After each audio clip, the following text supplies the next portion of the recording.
All right, let's talk about something that drives so many of us crazy. It's that question that just eats at you. Why is it that you can work your tail off, put in all the hours, and still feel like you're just stuck, like you're running on a financial hamster wheel? I mean, does that hit a little too close to home? You're grinding away, you're doing everything you're supposed to do, but when you look at your bank account, it just doesn't add up. It's a super frustrating cycle, and trust me, you are not alone in this. Well, here's the thing, and it might be tough to hear. For a lot of us, the real problem isn't how hard we work. It's not even necessarily about the size of our paycheck. It's about the small, almost invisible financial habits that are quietly sabotaging our progress. But here's the good news, the really good news. Habits can be changed. Okay, so here's our game plan for this explainer. We're going to start with what I call the hard work paradox. Then we'll break down 5 specific habits: the spending trap, flying blind financially, the high-interest avalanche, and those unconscious money habits that pull the strings. And most importantly, we're going to finish up with how you can break the cycle for good. You know, this is the day-to-day reality for millions of people. We're talking teachers, nurses, people working in factories, folks who are giving it their absolute all but feel like they just can't get ahead. They are caught right in the middle of this hard work paradox. And this isn't some small niche issue. Look at this number, 78%. That's the percentage of Americans living paycheck to paycheck.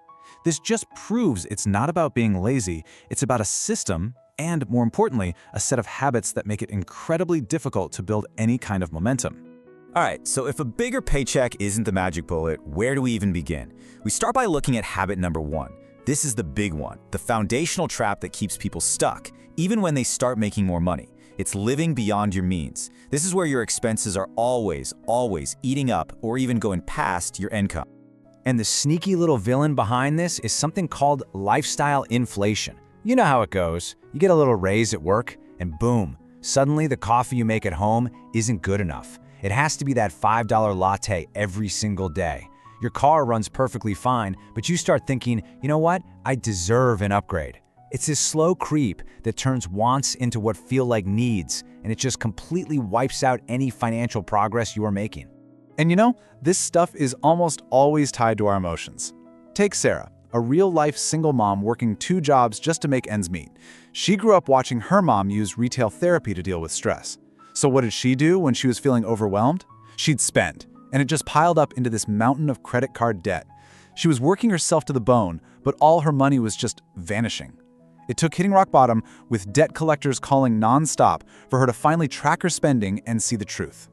You know, there's a saying, you can't manage what you don't measure. And that leads us straight into habit number 2, flying completely blind because you don't have a budget. Seriously, think of a budget as a GPS for your money. Trying to get to your financial goals without one? It's like trying to drive across the country with no map, no signs, no idea where you're going. It's just reckless. And believe it or not, most people are out there driving blind. A full 60% of Americans admit they don't use a budget. People think it's going to be this super restrictive, time-sucking chore. But the data doesn't lie. If you don't have a budget, you're just way more likely to end up in financial trouble. So what happens when you don't have that map, that GPS? You end up in this cycle of reactive spending. Instead of proactively telling your money where to go to build the life you want, you're just reacting. You're reacting to your wants, your impulses, whatever shiny object catches your eye, a few subscriptions you forgot about, a few too many takeout orders, and just like that, your paycheck is gone. Okay, now things get serious. Let's talk about how all this snowballs into habit number 3, which is honestly one of the most destructive habits of them all: racking up high-interest debt. This starts as a tiny little snowball, a credit card balance here, a small loan there, but it rolls downhill so fast and turns into a full-blown, devastating avalanche. Just look at that number for a second. 400%. That is the typical annual percentage rate on a payday loan. It's insane. These are not tools designed to help you. They are traps. They're designed from the ground up to keep you stuck in a cycle of debt forever. And if you want to see just how viciously compound interest can work against you, check this out. Let's say you have $5,000 on a credit card at a pretty standard 18% interest rate. If you only make the minimum payments, after 5 years you've already paid over $3,000 in interest, but your balance has barely even moved. After 10 years, you still owe most of what you started with. It can take over 20 years to finally kill that debt, and by then you've paid more in interest than the original $5,000 you borrowed. You're not working for yourself anymore, you're working for the bank. And this isn't just numbers on a page. This has a real human cost. This quote from Linda Toroto's book, Hand to Mouth, just hits so hard. She talks about how when you're working 18-hour days just to keep your head above water, you are exhausted. You don't have the mental energy to research better loans or make a complex financial plan. You grab the first lifeline you see, even if it's a high-interest one, and it just keeps you locked in survival mode. All right, let's dig a little deeper now into two habits that are kind of linked. They're the ones that operate under the surface, the psychological ones. Impulse spending and simply neglecting our own financial education. Let's call them impulse and ignorance. Let's break this down. On one side, you've got emotional spending. This is totally reactive. It's triggered by a bad day at work, by stress, by that fear of missing out you get from scrolling Instagram. We've heard stories like Mark Bover's, an IT guy who, despite a good salary, was always broke because he'd fill his Amazon cart every time he felt stressed, just for that little hit of dopamine. On the other side is intentional spending. That's proactive. It's driven by your goals. It doesn't give you that instant rush, but it leads to long-term security and real freedom. And a huge reason so many of us fall into that emotional spending trap is this right here. This massive knowledge gap.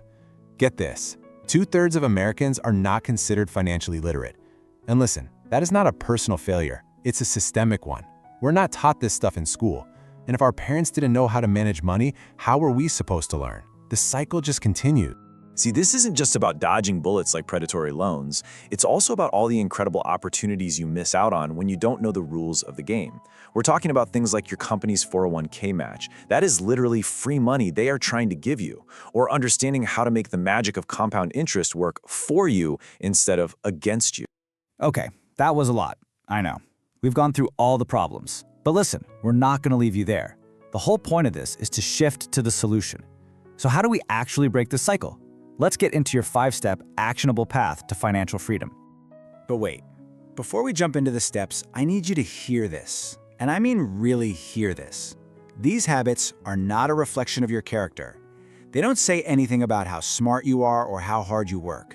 They are learned behaviors, things we picked up from our family, our culture, or just as a way to cope. And anything that can be learned can be unlearned. Okay, you ready? Here they are. 5 concrete, actionable steps you can literally start today. 1. Track every single penny for 30 days. This isn't about feeling guilty, it's about awareness. You just have to see where the money's going. 2. Build a zero-based budget. This isn't about putting yourself in a financial straitjacket, it's about empowerment. You tell every single dollar what its job is.